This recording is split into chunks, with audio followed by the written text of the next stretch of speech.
हरे कृष्ण। जो समस्त समृद्धि और ऐश्वर्य प्रदान करने में सक्षम हो फिर भी स्मशान में वास करे, वो शिव हैं।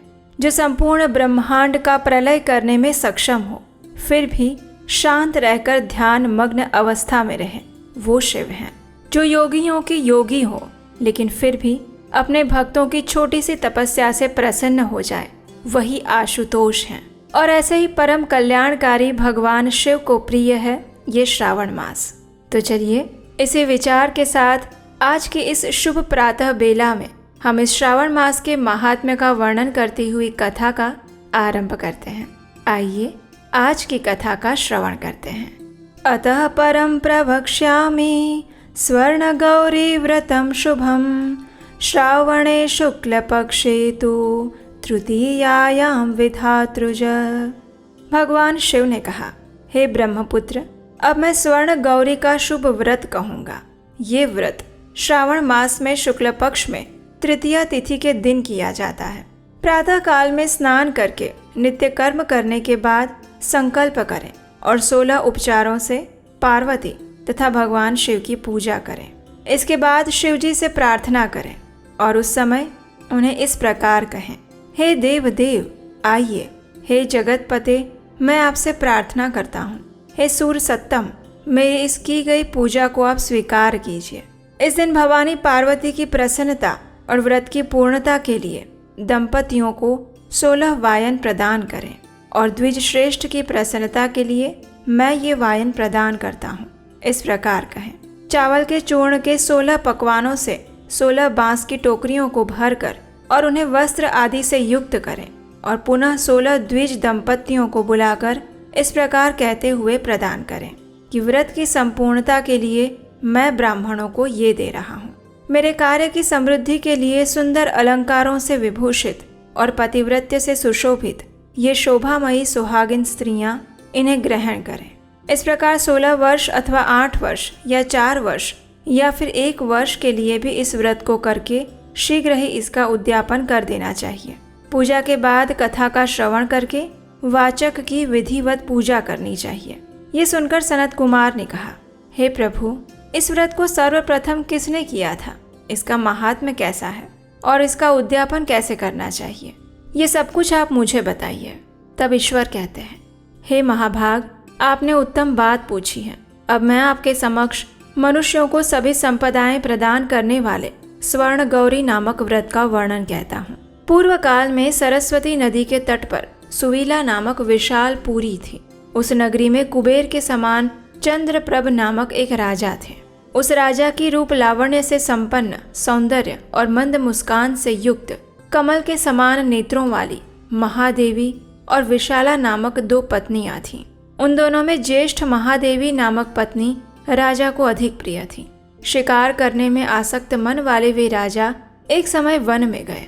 सिंहों, शार्दुलों, शुकरों, वन्य भैंसों और हाथियों को मारकर प्यास से आकुल होकर उस घोर वन में इधर उधर भ्रमण करने लगे।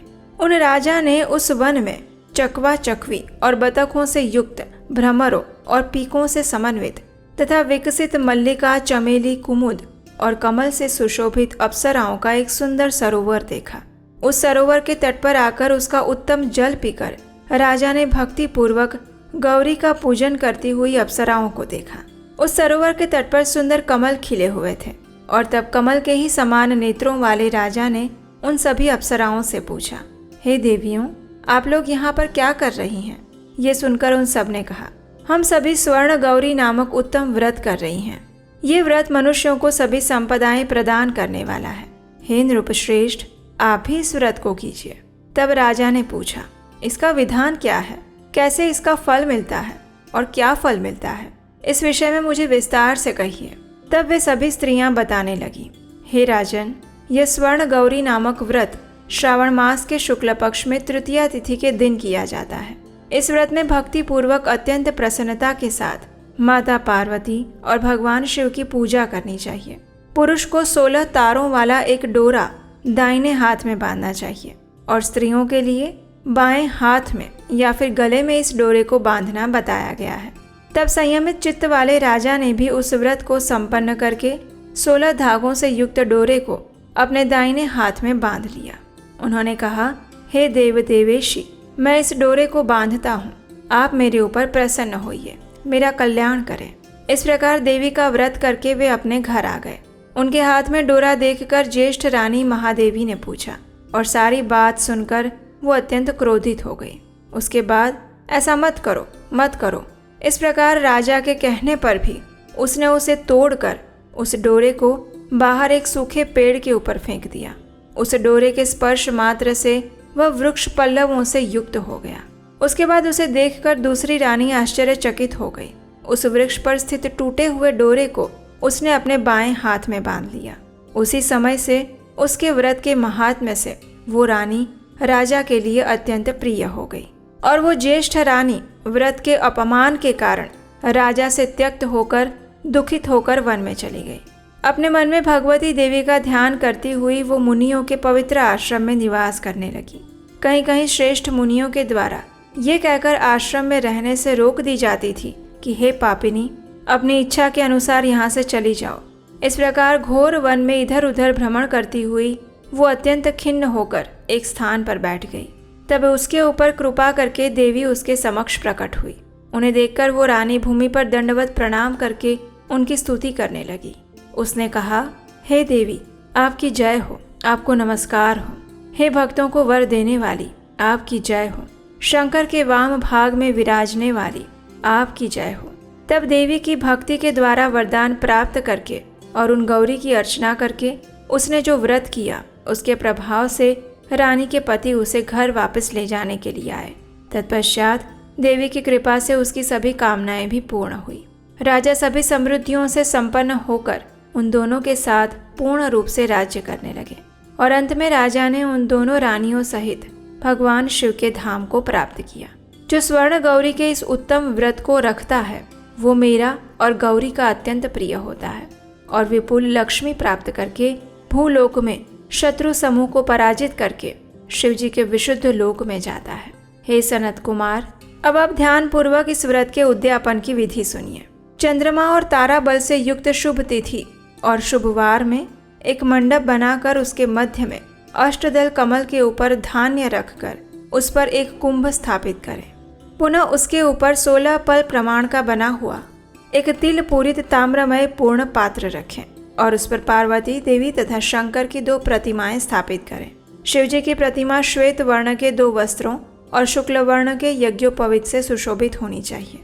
उसके बाद वेदोक्त मंत्रों से विधि पूर्वक उनकी प्रतिष्ठा करें और भली भांति पूजा करके रात्रि में जागरण करें। इसके बाद प्रातःकाल पूजा करने के बाद होम करें। सर्वप्रथम ग्रह होम करके प्रधान होम करें। हवन के लिए यव मिश्रित तिल ध्रुत से पूर्ण रूप से सिक्त होना चाहिए। 1000 अथवा 100 आहुति डालनी चाहिए। तत्पश्चात वस्त्र, अलंकार और गौ के द्वारा आचार्य की पूजा करनी चाहिए और वायन प्रदान करना चाहिए। इसके बाद ब्राह्मणों को भोजन कराना चाहिए। साथ ही 16 दंपतियों पति पत्नियों को भी भोजन कराना चाहिए। अपने द्रव्य सामर्थ्य के अनुसार उन्हें भूयसी दक्षिणा देनी चाहिए और अंत में हर्षोल्लास से युक्त होकर बंधुजनों के साथ स्वयं भोजन करना चाहिए।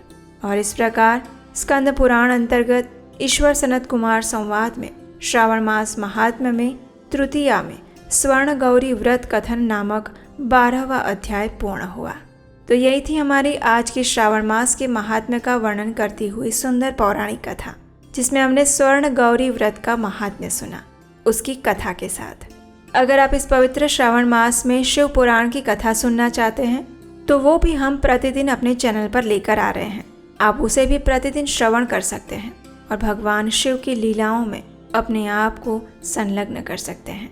इसी प्रार्थना के साथ आज की इस कथा को यहीं पर विराम देते हैं और हम आपसे मिलेंगे इसी श्रावण मास कथा श्रृंखला की अगली कड़ी के साथ कल प्रातःकाल आपके अपने चैनल उपदेशाष्टकम पर। हरे कृष्णा।